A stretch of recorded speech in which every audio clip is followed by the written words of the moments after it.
Magandang araw, minamahal kong pamilya sa pananampalataya. Narito ako ngayon at ang oras na ito ay hindi ko itinakda. Ito ay itinakda ng kataas-taasan. Kung paanong ang agwat ng dilim at liwanag ay may sariling mensahe, gayon din ang bawat sandali sa ating buhay. Isang umaga, habang ang madaling araw ay halos bumubukas na at ang mundo ay nasa pagitan pa ng tulog at gising, mga 4:17 ng umaga, nagising ako nang hindi maipaliwanag na bigat sa aking espiritu. Hindi ito ordinaryong paggising. Ang hangin sa silid ay tila nagbago, at ang aking puso ay bumibilis na parang may mahalagang kaganapan na nagaganap o isang mensahe ang kailangang ihayag. Sa loob-loob ko, naramdaman ko ang isang malalim na pagtulak, isang paggising na hindi ko kayang baliwalain. Hindi ito panaginip sa literal na kahulugan, ngunit isang malalim na pangitain ng katotohanan na humahawak sa ating kasalukuyan at hinaharap. Biglang lumiwanag sa aking isip ang isang napakalaking palaisipan na matagal nang nagpapahirap sa sangkatauhan, isang misteryo na mas malalim kaysa sa karaniwang nakikita ng ating mga mata. Nakita ko ang mga imahe ng mga digmaan na nagaganap ngayon sa iba't ibang sulok ng mundo, mula sa malalaking labanan hanggang sa maliliit na sagupaan, at kasabay nito, ang mga imahe ng mga aparisyon, mga pagpapakita na pinaniniwala ang nagmula sa mundo ng espiritu, na naganap sa iba't ibang panahon sa kasaysayan. Para silang dalawang magkahiwalay na agos ng ilog, ngunit sa aking nakita, nagsasama ang mga ito sa isang malakas na daloy, nagbubunyag ng isang nakakagulat na koneksyon. Ito ay isang koneksyon na maaaring hindi pa ninyo nasuri ng malalim, ngunit naniniwala akong ito ang susi sa pag-unawa sa kasalukuyang kaguluhan sa ating mundo. Marahil ay sinasabi ninyo sa inyong sarili, aparisyon, digmaan. Paano nagkakaugnay ang mga iyan? Manatili kayo, dahil ang pag-aaral na ito ay magbubukas ng inyong mga mata sa isang antas ng katotohanan na lampas sa nakikita ng karaniwang tao. Ang bawat isa sa inyo na narito ngayon ay hindi aksidente. Ginabayan kayo dito dahil mayroong isang mahalagang mensahe na kailangan ninyong marinig, isang pagbubunyag na magbibigay linaw sa mga kaganapan na nagaganap sa paligid natin. Kailangan nating suriin ito ng malalim, sapagkat ang pag-unawa sa koneksyon na ito ay hindi lamang para sa ating kaalaman, kundi para sa ating paghahanda. Kung handa na kayong harapin ang isang katotohanan na magpapabago sa inyong pananaw, kung handa na kayong makita ang mga tanda ng panahon sa isang paraan na hindi pa ninyo nakita kailanman, manatili kayo.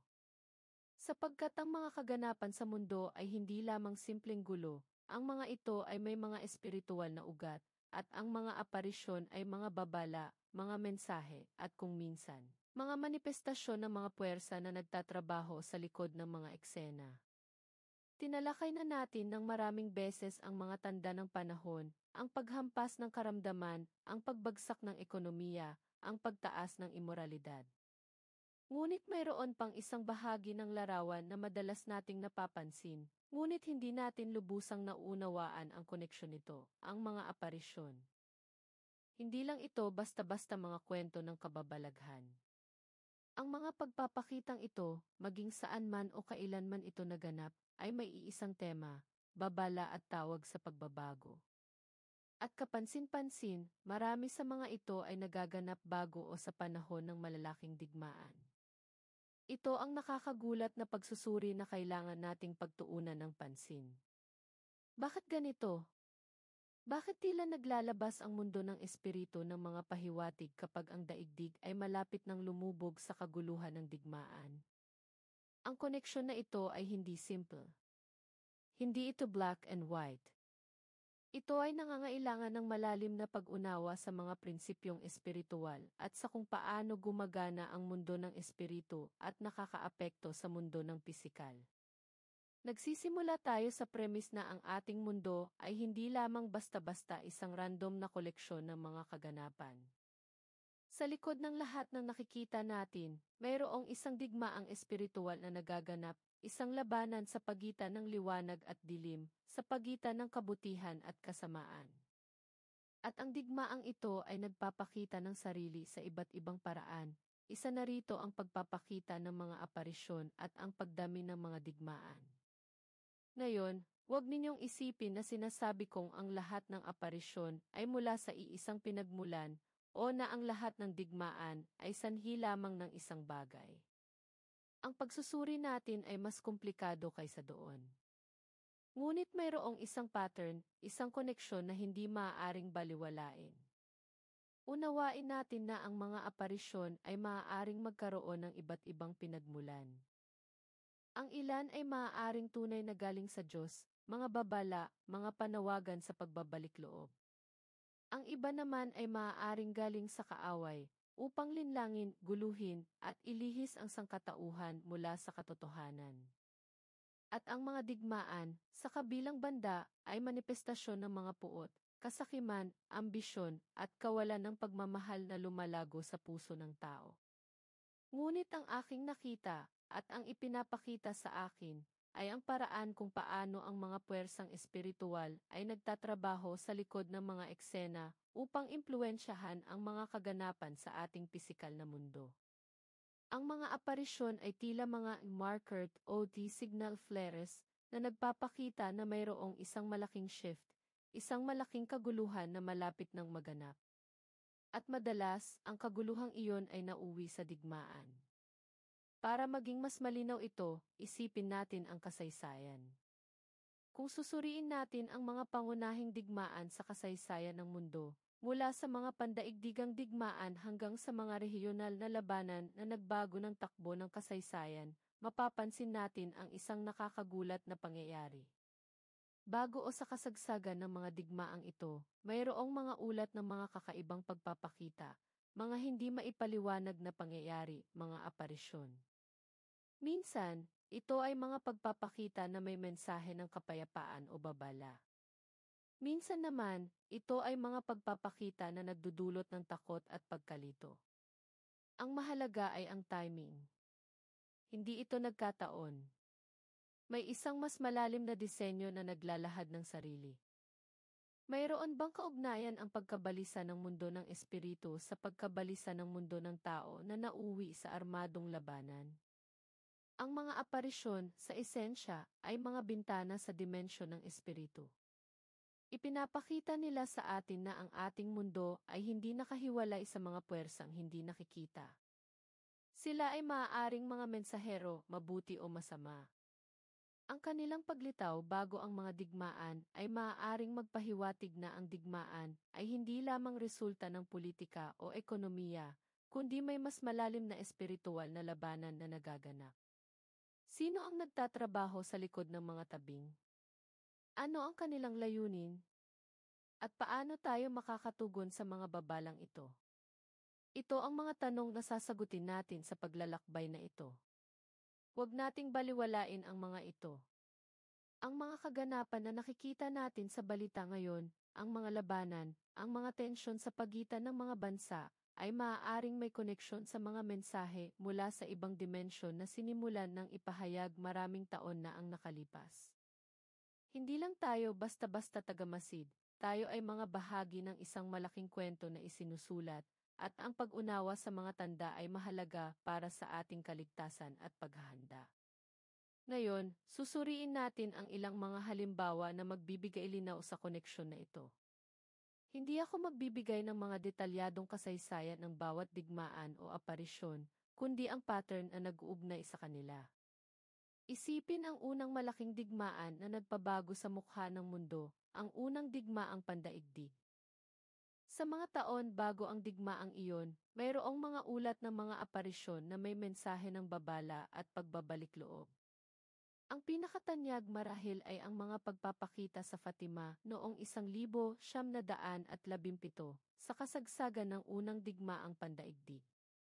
Ang mga mensahe doon ay malinaw na nagbabala tungkol sa isang mas malaking digmaan kung hindi magbabago ang sangkatauhan at tungkol sa pagkalat ng mga maling ideolohiya.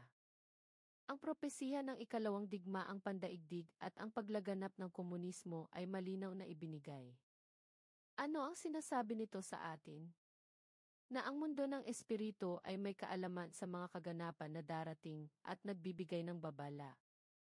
Ang mga digmaan ay hindi lamang basta-basta resulta ng desisyon ng tao. May mga puwersa sa likod nito na nagtutulak sa mga puso ng tao patungo sa puot at kaguluhan. Bakit mahalaga ito ngayon? Dahil ang mga digmaan ay muling sumisiklab at ang tensyon sa pagitan ng mga bansa ay lumalala. Hindi pa man tayo ganap na nakakabangon mula sa mga epekto ng isang pandemya, narito na naman ang banta ng malawakang digmaan. At sa panahon ding ito, patuloy ang mga ulat ng mga kakaibang pangyayari, mga kakaibang pagpapakita, mga hindi maipaliwanag na karanasan na nagaganap sa iba't ibang dako ng mundo. Ito ba ay mga panibagong babala? Ito ba ay mga pahiwatig na ang mundo ay nasa bingit ng isang malaking kaguluhan? Bilang isang visyonaryo, ipinapakita sa akin na ang mga kaganapan ay nagtatagni, na ang bawat sinulid ay konektado sa isang malaking tapestry ng propesiya.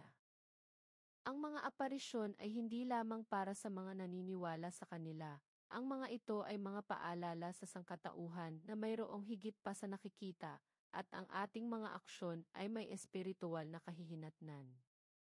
Ang mga digmaan, sa kanilang pinakamalalim na ugat, ay mga digmaan din ng ideolohiya, ng paniniwala, ng mga prinsipyo. At ang mga aparisyon ay madalas na nagpapakita ng kanilang sarili sa mga panahon kung saan ang mga ideolohiyang ito ay nagsasagupa, kung saan ang moral na kompas ng sangkatauhan ay lumilihis. Ang mga pagpapakita na ito, sa kanilang esensya, ay naglalayong ibalik ang sangkatauhan sa tamang landas, upang ihanda ang puso ng tao para sa mga hamon na darating. Ngunit madalas, ang kanilang mga babala ay hindi pinapansin o kung minsan ay mali ang pagkaunawa. At kapag nangyari iyon, ang kinahinatnan ay madalas na malawakang kaguluhan at pagdurusa. Ang digmaan ay hindi lamang labanan ng mga bala at bomba, ito ay labanan ng mga espiritu. Ang puot, galit, at paghahangad ng kapangyarihan na nagtutulak sa mga lider na magsimula ng digmaan ay hindi lamang galing sa pisikal na mundo. Ang mga ito ay pinag-aalab ng mga puwersa ng kadiliman na naghahangad ng kaguluhan, pagkawasak, at paghihiwalay. At ang mga aparisyon, sa kanilang sariling paraan, ay sumasalamin sa labanang ito. Ang ilang mga aparisyon ay malinaw na nagbabala laban sa mga gawa ng kadiliman, na nananawagan sa pagsisisi at pagbabalik loob. Ang iba naman ay maaaring maging mga pagsubok sa pananampalataya ng mga tao, upang makita kung sino ang tatayo sa panig ng liwanag sa gitna ng dumarating na kadiliman. Ito ang dahilan kung bakit mahalaga ang pag-unawa sa koneksyon na ito. Hindi lamang ito paghahanap ng mga pattern, ito ay paghahanap ng mga solusyon. Kung ang mga digmaan ay may espiritual na ugat, kung gayon ang solusyon ay hindi lamang sa larangan ng politika o militar. Ito ay nasa espiritual na larangan. Ito ay nangangailangan ng panalangin, ng pagbabalik loob, ng pagpapalakas ng ating pananampalataya, at ng pagtatatag ng kapayapaan sa ating mga puso.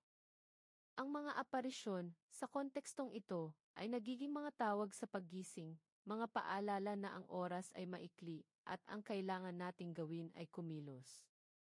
Ngunit ang tanong ay, anong aksyon? Paano tayo tutugon sa mga babalang ito? Ang unang hakbang ay ang pag-unawa at pagtanggap. Tanggapin na mayroong isang digmaang espiritual na nagaganap at ang mga kaganapan sa ating mundo ay mga pagpapakita lamang nito. Tanggapin na ang mga aparisyon ay hindi lamang simpleng mga kwento, kundi mga mensahe mula sa isang mas mataas na kapangyarihan, o kung minsan ay mga pagsubok mula sa kaaway. Ang susunod na hakbang ay ang paghahanda. Hindi lang paghahanda para sa pisikal na digmaan, kundi paghahanda para sa espiritual na digmaan. Paghahanda ng ating mga puso, ng ating mga isip at ng ating mga espiritu. Nais kong idugtong ang sinasabi ko sa isang malalim na prinsipyong biblikal na siyang sentro ng pag-unawa sa lahat ng nangyayari ngayon. Sa aklat ng Juan, sa kabanatang 10, bersikulo 10, sinasabi na ang magnanakaw ay dumarating upang magnakaw, pumatay at maminsala. Ngunit siya ay dumating upang tayo ay magkaroon ng buhay, at ito'y magkaroon ng sagana. Ang prinsipyong ito ay hindi lamang tungkol sa personal na espiritual na pakikibaka. Ito ay sumasaklaw sa malawakang labanan sa pagitan ng kaharian ng Diyos at ng kaharian ng kadiliman.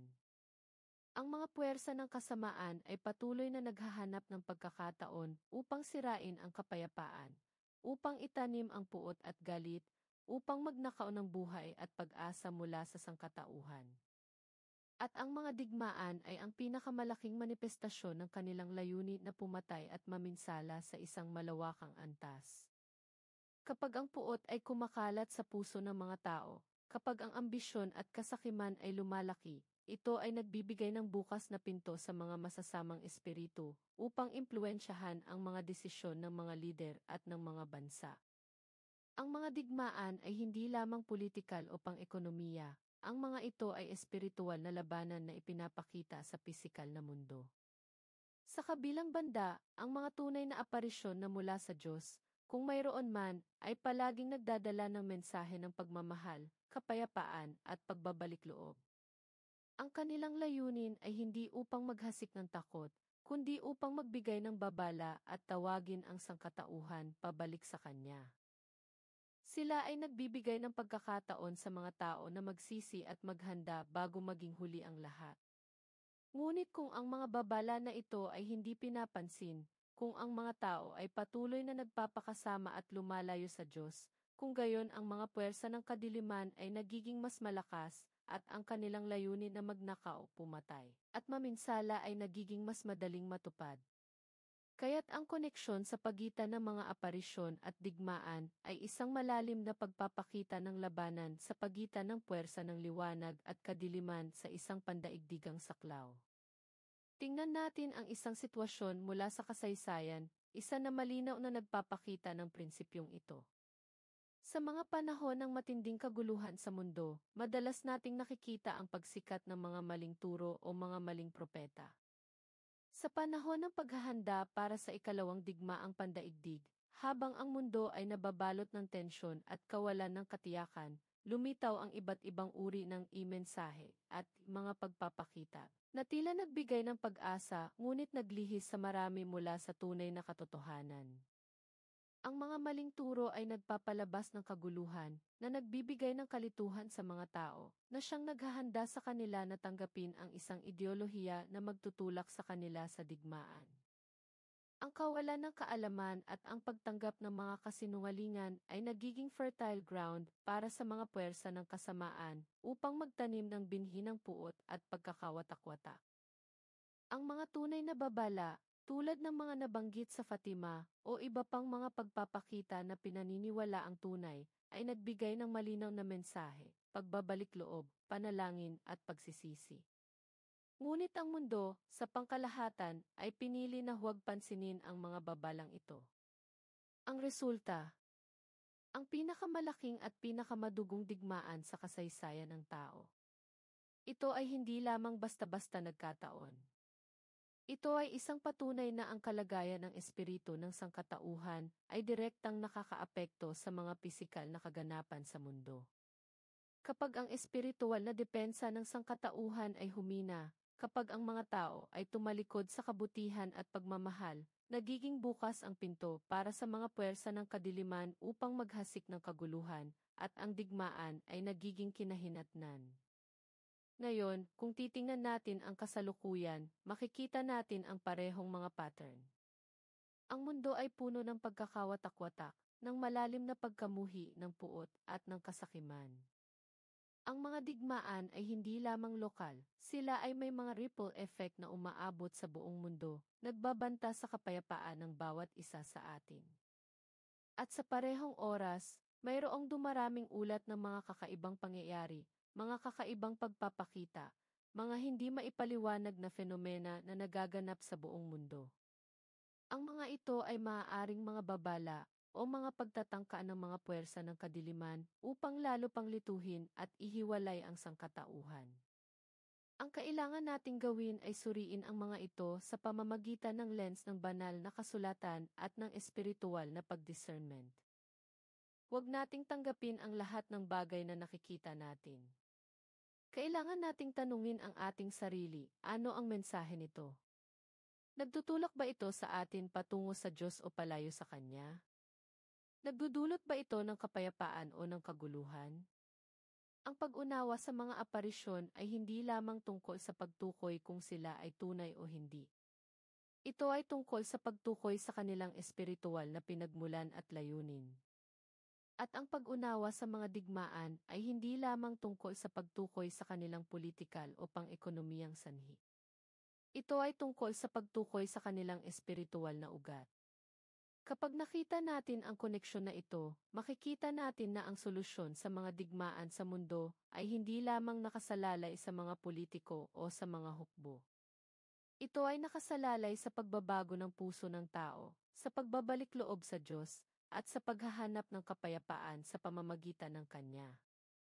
Ang mga aparisyon, tunay man o hindi, ay nagiging mga paalala sa atin na ang ating mga desisyon ay may espiritual na kahihinatnan. Sa gitna ng lahat ng kaguluhan at pagkalito na ating nararanasan, ipinapakita sa akin ang isang mahalagang katotohanan, ang Diyos ay nasa kontrol pa rin. Kahit na ang mga digmaan ay sumisiklab at ang mga kakaibang pagpapakita ay nagaganap, ang kanyang plano ay nagpapatuloy. At sa pamamagitan ng mga babalang ito, kanyang tinatawagan ang kanyang bayan, ang bawat isa sa inyo, na gumising, maghanda, at manindigan sa katotohanan.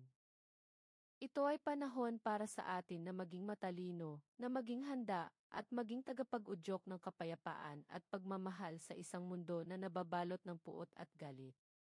Hindi ito panahon para matakot, kundi panahon para kumilos ng may pananampalataya at pag-asa. Mayroon tayong kapangyarihan sa pamamagitan niya upang labanan ang mga puwersa ng kadiliman at upang magdala ng kapayapaan sa ating mundo. Ang mga kasalukuyang labanan sa iba't ibang panig ng mundo ay hindi lamang mga headlines sa balita. Ang mga ito ay mga sintomas ng isang mas malalim na espiritual na sakit na kumakalat. At tulad ng isang babala mula sa mundo ng espiritu, na nagaganap bago ang mga digmaan, ang kasalukuyang pagtaas ng mga digmaan ay nagpapahiwatig na mayroong isang napakalaking pangyayari na malapit ng maganap. Ngayon, marahil ay tinatanong ninyo, ano ang kailangan kong gawin? Ang unang hakbang ay ang pagkilala. Kilalanin na ang espiritual na dimensyon ay totoo at ito ay nakakaapekto sa ating pisikal na mundo. Kilalanin na ang mga aparisyon, maging anuman ang kanilang pinagmulan, ay nagpapakita na mayroong isang bagay na higit pa sa nakikita. At kilalanin na ang mga digmaan ay hindi lamang resulta ng politika, kundi ng mga espiritual na labanan. Ang susunod na hakbang ay ang panalangin. Ang panalangin ay ang ating pinakamalakas na sandata sa digmaang espiritual. Sa pamamagitan ng panalangin, maaari nating ipagtanggol ang ating mga sarili, ang ating mga pamilya, at ang ating bansa mula sa mga puwersa ng kadiliman na naghahanap upang sirain. Ang panalangin ay hindi lamang paghingi, ito ay pakikipag-ugnayan sa Diyos, pakikipaglaban sa panig niya. Hayaan ninyong sabihin ko sa inyo, ang bawat panalangin kahit gaano kaliit ay may kapangyarihan. Ito ay isang pahayag ng pananampalataya, isang paglaban sa kadiliman, at isang paghahanap ng kapayapaan. Huwag ninyong maliitin ang kapangyarihan ng panalangin. Ito ang susi sa pagbabago ng takbo ng mga kaganapan, hindi lamang sa inyong buhay, kundi sa buong mundo. Tandaan, ang Diyos ay hindi isang Diyos ng kaguluhan, kundi ng kapayapaan. Kung nakikita natin ang kaguluhan na nagaganap, ito ay dahil sa pagtalikod ng tao sa Kanya. Ngunit hindi pa huli ang lahat. Sa bawat sandali, mayroong pagkakataon para sa pagbabago, para sa pagbabalik loob. Ang mga aparisyon, anuman ang kanilang anyo, ay mga tawag sa paggising. Ang mga digmaan ay mga malakas na paalala kung gaano kalaki ang pangangailangan ng mundo sa kapayapaan na tanging siya lamang ang makapagbibigay. At ang bawat isa sa inyo ay may mahalagang papel na gagampanan sa panahong ito. Hindi kayo basta-basta nanonood. Kayo ay mga nilalang na may layunin na may kapangyarihan sa pamamagitan niya. Ang pagbabago ay nagsisimula sa inyo. Magsimula sa inyong mga puso. Hayaan ang kapayapaan ng Diyos na mamuno sa inyong mga buhay. Hayaan ang kanyang pagmamahal na maging gabay sa inyong mga desisyon. Pagkatapos, kumalat ito sa inyong mga pamilya, sa inyong mga komunidad, at sa huli, sa buong mundo. Ito ang panawagan na naririnig ko, ang panawagan na kailangan nating tugunan. Ang mga digmaan na ating nakikita ay hindi lamang mga labanan sa pagitan ng mga bansa, ang mga ito ay mga labanan sa puso ng tao. At ang mga aparisyon ay mga paalala na mayroong isang mas mataas na kapangyarihan na nagtatrabaho, na nagbibigay ng babala at pag-asa. Kaya't huwag kayong matakot, kundi maghanda at kumilos ng may pananampalataya. Ngayon, habang nagaganap ang mga digmaan sa iba't ibang sulok ng mundo, at habang ang mga ulat ng mga kakaibang pagpapakita ay patuloy na lumalabas, oras na para sa atin na maging mas mapanuri at mas espiritual na sensitibo. Ang mga digmaan na ito ay hindi lamang basta-basta mga kaganapan sa politika o ekonomiya. Ang mga ito ay malalim na nakaugnay sa mga espiritual na labanan, at ang mga aparisyon ay maaaring maging mga sulyap sa mga labanang iyon. Ang pag-unawa sa koneksyon na ito ay hindi lang tungkol sa pagkuha ng impormasyon. Ito ay tungkol sa paghahanap ng kapayapaan sa gitna ng kaguluhan at paghahanda para sa hinaharap. Ang bawat isa sa inyo na nakikinig sa akin ngayon ay bahagi ng isang malaking plano. Kayo ay pinili para sa panahong ito.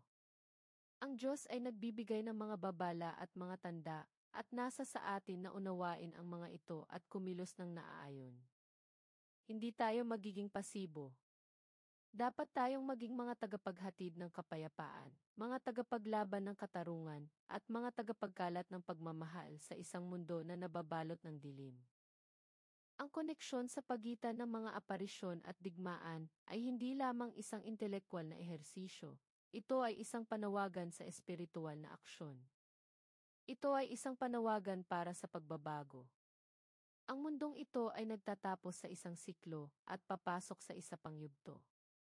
At ang mga pangyayaring ito, ang mga digmaan at ang mga aparisyon, ay mga tanda na nagpapahiwatig ng mga pagbabagong darating. Ang kailangan nating gawin ay maging matalino, maging handa, at maging malakas sa pananampalataya. Hayaan ninyong ulitin ko, ang mga digmaan ay hindi lamang basta-basta kaganapan. Ang mga ito ay mga manifestasyon ng mga espiritual na labanan, at ang mga aparisyon ay maaaring maging mga sulyap sa mga labanang iyon. Ang kanilang paglitaw bago o sa kasagsagan ng mga digmaan ay isang pattern na hindi natin maaaring baliwalain. Kaya't sa pagtatapos ng pag-aaral na ito, nais kong hamunin ang bawat isa sa inyo. Huwag lamang ninyong tanggapin ang impormasyong ito ng walang pagdududa, kundi suriin ito sa inyong mga puso, sa inyong mga isip at sa inyong mga panalangin. Tanungin ang inyong sarili, ano ang ipinapakita sa akin ng Diyos sa panahong ito? Paano ako makakatugon sa mga babala na ito? Paano ako magiging kasangkapan ng kapayapaan sa isang mundo na nababalot ng kaguluhan? Ang mga sagot sa mga tanong na ito ay magiging gabay sa inyong mga susunod na hakbang. Ang oras ay maikli at ang mga tanda ay malinaw. Ito ay panahon para gumising at kumilos. Ngayon, habang papalapit tayo sa dulo ng pag-aaral na ito, mayroong isang mahalagang katotohanan na nais kong itanim sa inyong mga puso. Ang digmaang espiritual ay totoo. Ang labanan sa pagitan ng liwanag at dilim ay nagaganap sa bawat sulok ng mundo, at ang mga aparisyon at digmaan ay mga malinaw na ebidensya nito. Ngunit huwag kayong matakot. Sapagkat ang Diyos na nagbubunyag ng mga misteryong ito ay siya ring Diyos na nagbibigay ng kapangyarihan upang labanan ang kadiliman. Mayroon kayong kapangyarihan sa pamamagitan niya. Gamitin ninyo ang panalangin bilang inyong sandata, ang pananampalataya bilang inyong kalasad, at ang pagmamahal bilang inyong gabay. Ang mga digmaan ay maaaring magpatuloy, at ang mga misteryosong pagpapakita ay maaaring lumabas, ngunit ang kapayapaan ng Diyos ay nananatili para sa mga nagtitiwala sa Kanya. Ito ang oras para sa paghahanda, para sa paggising. Huwag nating hintayin na ang lahat ay bumagsak bago tayo kumilos. Ngayon na ang panahon para sa pagbabago, para sa pagbabalik loob. Ang koneksyon sa pagitan ng mga aparisyon at digmaan ay hindi lamang isang nakakagulat na pagsusuri, ito ay isang panawagan para sa espiritual na aksyon. At sa aksyon na iyon, mayroong kapayarihan upang baguhin ang takbo ng kasaysayan, upang magdala ng kapayapaan kung saan may kaguluhan at pag-asa kung saan may kawalan ng pag-asa. Hindi ito madali, ngunit kasama ang Diyos, walang imposible. Ang mga labanan na nakikita natin sa telebisyon, sa internet, sa ating mga telepono, ay may mas malalim na kahulugan. Ang mga iyon ay mga signal na nagsasabi sa atin na ang mundong espiritual ay aktibo, na mayroong isang bagay na higit pa sa nakikita. At ang mga aparisyon, ang mga hindi maipaliwanag na pagpapakita na nagaganap sa iba't ibang panahon sa kasaysayan, ay mga sulyap sa digmaang iyon. Ang koneksyon na ito ay hindi gawa-gawa lamang. Ito ay isang katotohanan na kailangan nating harapin ng may tapang at may pananampalataya. Kaya't, huwag ninyong hayaan ang impormasyong ito na manatili lamang sa inyong isip. Ipamuhay ninyo ito. Kumilos kayo. Pakinggan ninyo ang mensaheng ito ng buong puso. Ang oras ay sumisikip. Ang mga tanda ay nagiging mas malinaw. Ang digmaan ay nagaganap, hindi lamang sa pisikal na larangan, kundi sa espiritual na dimensyon. At ang mga aparisyon ay mga babala, mga paalala, mga sulyap sa kung ano ang nangyayari sa likod ng mga eksena. Hindi ito panahon para matakot, kundi para maging handa. Hindi ito panahon para manatiling tahimik, kundi para kumilos ng may pananampalataya. Kayo ay inatasan para sa panahong ito. Kayo ay may kapangyarihan sa pamamagitan niya. Ngayon, pakiusap ko sa bawat isa sa inyo na bukas ang puso sa mensaheng ito. Lumuhod tayo sa panalangin at manindigan tayo sa katotohanan. Ang bawat isa sa inyo ay may mahalagang papel. Hindi na natin kayang maging bulag sa mga katotohanan ito. Ang mga kaganapan sa mundo ay hindi basta-basta. Ang mga ito ay may mga koneksyon na lampas sa ating karaniwang pangunawa. At ngayon, ipinapakita na sa atin ang ilan sa mga koneksyon na iyon. Ang panahon ay narito. Ang oras na ito ay hindi aksidente. Ginabayan kayo dito para sa isang dahilan. Para magkaroon ng kaalaman at higit sa lahat para kumilos. Naramdaman ko ang isang malakas na pagtulak sa aking espiritu. Nakita ko ang pagtaas ng isang bagong pag-asa sa gitna ng kaguluhan. Ito ay para sa bawat isa sa inyo na naniniwala. Hindi kayo hahayaang mag-isa sa labanang ito. Ang mga kaganapan sa mundo ay hindi dapat magdulot ng takot, kundi ng paghahanda at pagpapalakas ng pananampalataya. Ang koneksyon na inihayag ko sa inyo ngayon ay hindi upang bigyan kayo ng pangamba, kundi upang bigyan kayo ng kapangyarihan at pag-unawa. Ang mga aparisyon ay mga paalala at ang mga digmaan ay mga malalim na tanda. Ngayon, ano ang gagawin ninyo sa impormasyong ito? Ang kapangyarihan ay nasa inyong mga kamay upang pumili. Sa sandaling ito, pakinggan ninyo ang utos na ito mula sa Espiritu. Hayaan ninyong bumangon sa inyong puso ang isang bagong pananampalataya. Hayaan ninyong mag-alab sa inyong espiritu ang apoy ng pagmamahal. Ito ang oras na ating hinintay. Ito ang oras para sa paggising. Mayroong isang malaking pagbabago na nagaganap at ang bawat isa sa inyo ay bahagi nito. Sa gitna ng mga digmaan at misteryo, nananatili ang kapangyarihan ng Diyos. At sa kapangyarihang iyon, mayroon tayong kakayahan na baguhin ang takbo ng ating kasaysayan. Lumabas kayo ngayon at maging liwanag sa mundo. Maging tinig ng kapayapaan sa gitna ng kaguluhan. At maging patunay sa kapangyarihan ng pananampalataya. Ang tagumpay ay atin na. Mahal kong pamilya, kung ang mensaheng ito ay nakapagpabago ng inyong pananaw, kung naramdaman ninyo ang paggising sa inyong espiritu, isulat ninyo ang lumiwanag ang katotohanan.